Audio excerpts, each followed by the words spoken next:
Excuse me. So the Afghanistan Study Group was formed in November of '09. It's we've got 60 members right now. It's an ad hoc collection of foreign policy practitioners, former government officials, former military, a lot of academics, and it's more of a network than it is an organization. Bless you. It's more of a network than it is an organization. And we came together because we were concerned with the nature of the United States involvement in Afghanistan, as well as where we saw that involvement going. And there were 5 things about our policy in Afghanistan that unite us. The 5 things that basically are what we see as the reasons why the current policy is not just failing, but it's counterproductive, and that the United States needs to shift to a different strategy, shift to a different approach in Afghanistan and the region for our own interests. We agree with the United States government's assessment on the region. We agree that the United States has 2 vital interests in that part of the world. They're Al-Qaeda and other terrorist groups, and Pakistan, particularly its nuclear arsenal and its relationship with India.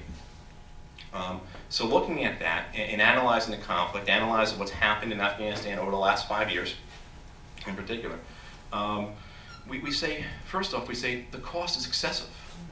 Does anyone know what we spent in Afghanistan in 2010, in FY 2010?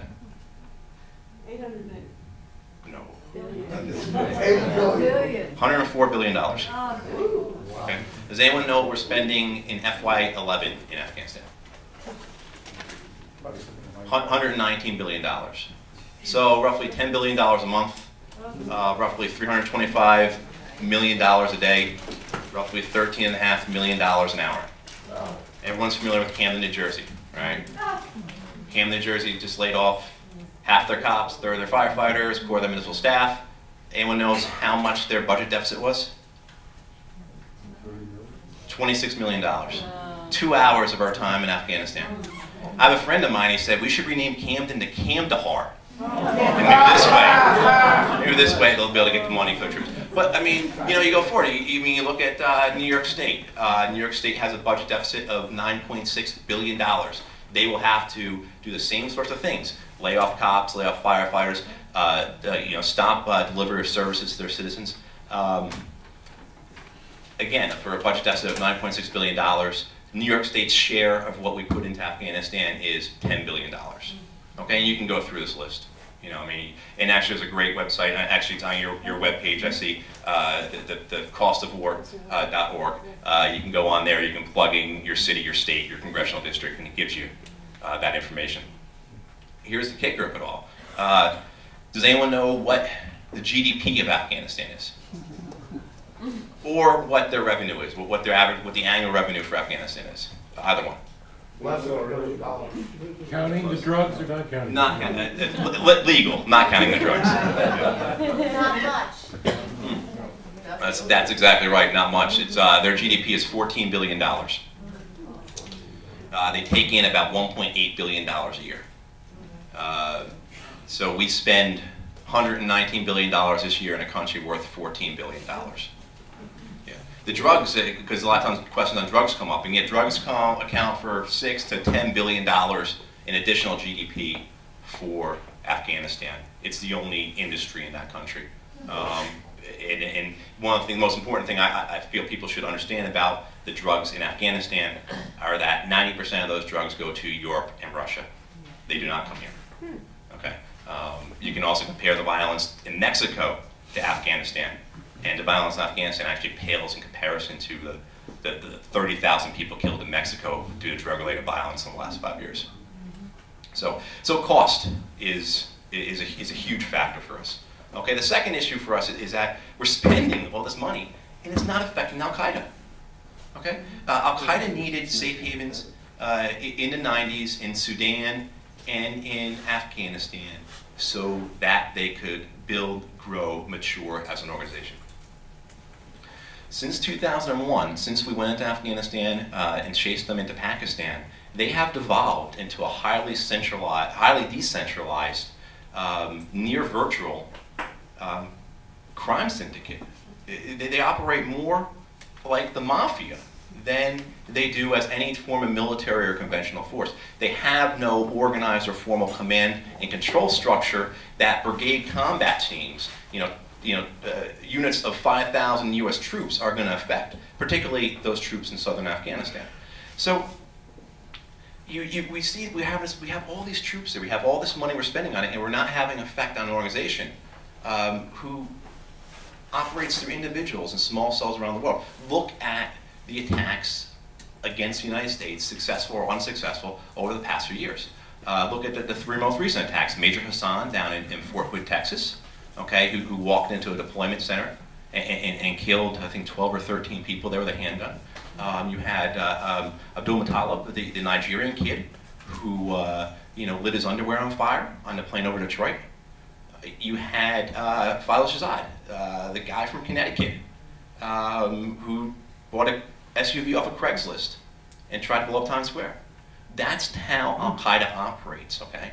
Now, I don't want to be glib and I don't want to downplay them, because there are elements of Al-Qaeda that are laughable. Abdul Muttalib, why didn't he go inside the airplane lavatory and light his underwear on fire? He probably would have gotten away with it. That's the level of some other guys they have working for them, okay? He doesn't think things through. However, they're incredibly small. There's only a few hundred, maybe a couple thousand Al-Qaeda members around the world. In 2001, there was only 200 during the September 11th attacks. So their strength is measured in the hundreds or low thousands, but their effect is disproportionate. Here's an organization with a few hundred people, or maybe a couple thousand people, in a Muslim population of 1.6 billion, 1.7 billion, and they have an effect way out of proportion to how large they actually are. The example I use is, say after Thanksgiving on Black Friday, they had set off a couple backpack bombs or a couple suicide bombers in shopping malls across the United States. The economic effect that would have had on the United States would have been enormous. You would have destroyed the holiday shopping season, would have crushed retailers. That would have had the effect on the service industry in terms of bringing that back down. And for a country trying to get out of a recession, it would just rush right back down to where we were a year or two ago, which would have brought the world down with us. So with a couple of guys devoted to a cause that they link back to the Crusades, with literally a few pounds of explosives, they have an incredibly disproportionate effect. So what we're saying is that we have to go after Al-Qaeda. That's one of our recommendations. We see ourselves as Al-Qaeda hawks, but Al-Qaeda is not present in Afghanistan, and they're not present in any meaningful way that will be affected by military forces. In fact, the RAND Corporation did a study a couple of years ago that found that 84% of all terrorist groups since the 60s have met their end due to either police work, intelligence work, or a political process. Okay, not military action. So there's a lot of good work done on this already, a lot of good research that says this is not the way to do it. So moving on, our next one is quite simply, it distracts us. Oh, I'm sorry, it's counterproductive. It's failing, it's not working. Since 2005, we've increased NATO presence, whether ourselves or our NATO allies, by a factor of 5 in that country. Every year since 2005, when we started pushing NATO out of Kabul, we have doubled the strength of foreign forces in that country every year. What we have seen has been a commensurate rise in violence, a commensurate rise in support for the Taliban, and a commensurate decrease in support for the Karzai government. I mean, the data is irrefutable, absolutely irrefutable. Whatever metric you throw out there, whatever data point you use, it has gotten worse every year. Whether it's casualties, whether it's IED attacks, whether it's direct fire attacks, indirect fire attacks, whether it's assassinations, whether it's so bad right now that the Pentagon puts out a twice-yearly report for Congress as required by law. They actually left information out of the most recent report because in terms of evaluating the political situation in Afghanistan, it was so bad that they left it out.